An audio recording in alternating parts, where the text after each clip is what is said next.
Bismillahirrahmanirrahim. Assalamualaikum warahmatullahi wabarakatuh. Bertemu lagi dengan saya Yeti Oktavia NIM 18017016008 di mata kuliah Psikologi Anak Remaja Berkebutuhan Khusus.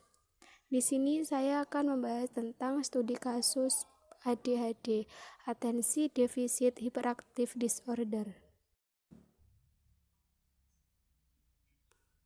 Nah, di sini ada 5 pembahasan pada kali ini. Yang pertama ada gejala, yang kedua cerita kehidupan, yang ketiga ada ideal psikologi, yang keempat ada terapi, dan yang terakhir ada keterkaitan dengan psikologi anak remaja berkebutuhan khusus.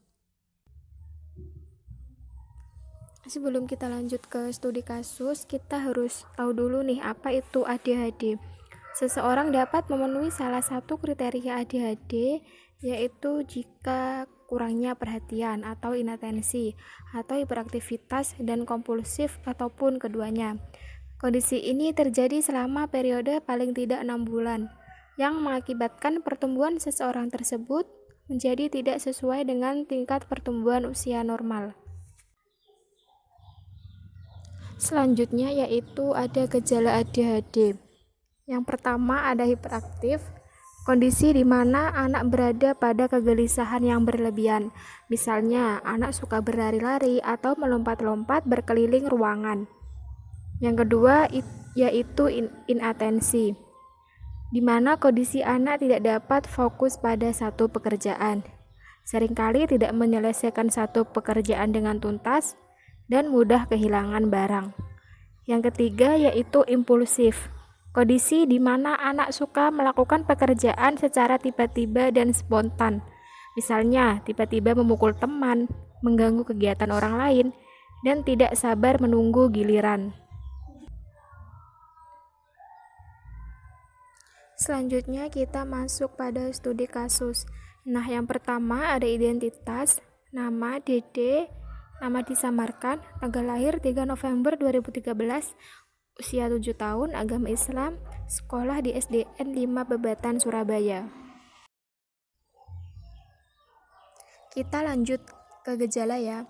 Yang pertama itu Dede mengalami kesulitan dalam konsentrasi belajar dan dalam keadaan diam. Saat proses belajar mengajar di dalam kelas, Dede tidak fokus ketika guru berbicara di depan kelas, seperti mencoret-coret buku, tidak mengerjakan tugas dari guru, dan menggigit pensil. Dede juga sering tidak mendengarkan perintah dari guru.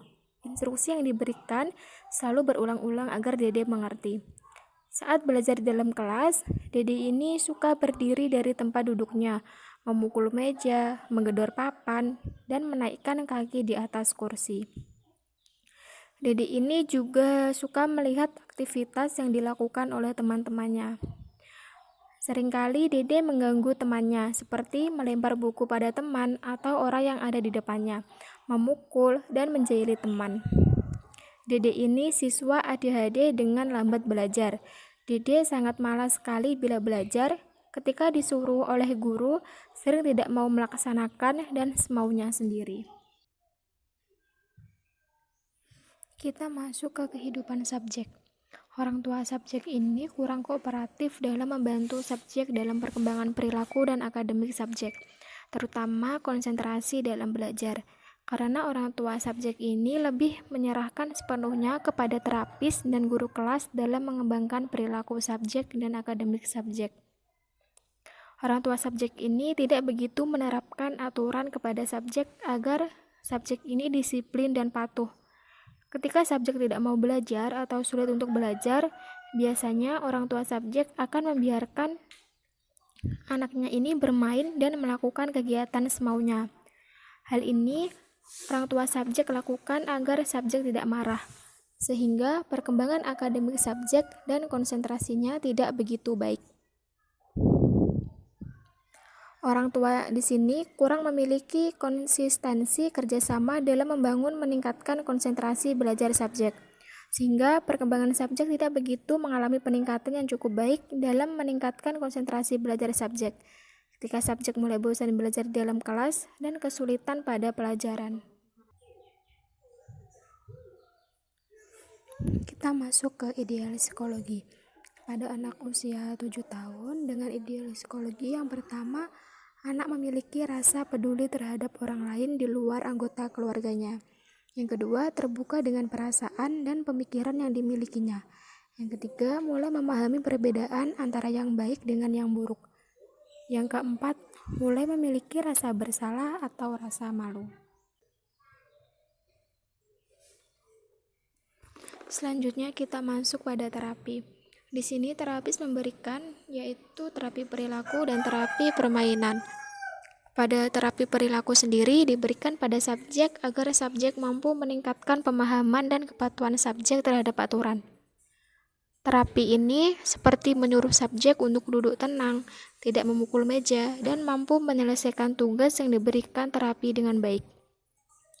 Dengan perilaku baik yang dilakukan oleh subjek, terapis di sini memberikan reward pada subjek seperti memberikan hadiah permen atau memberikan tepuk tangan dan berkata bagus. Terapi yang kedua yaitu terapi permainan. Terapi ini diberikan agar subjek mampu untuk mengontrol emosi, keterampilan sosial, dan juga perkembangan kognitif. Terapi ini seperti menyusun balok atau memasukkan mani-mani. Kita masuk ke pembahasan yang terakhir, yaitu keterkaitan dengan psikologi ARBK. Bayhaqi dan Sugiarmin memaparkan bahwa langkah penanganan anak ADHD banyak jenisnya. Sebagian bergantung pada pandangan pelaksanaan terhadap perkembangan anak. Penanganan belajar anak ADHD bergantung pada masalah yang dihadapi anak. Bahwa pada intinya faktor-faktor kunci untuk menangani anak ADHD merupakan peraturan yang ditetapkan dengan jelas, sesuai dengan harapan dan instruksi. Selain itu, mereka membutuhkan umpan balik yang segera dan konsisten atas perilaku dan pengarahan kembali pada tugas. Mereka membutuhkan kasih sayang orang dewasa, baik orang tua maupun guru dalam mengatasi masalah yang dialaminya, untuk kemudian dilatih untuk mandiri.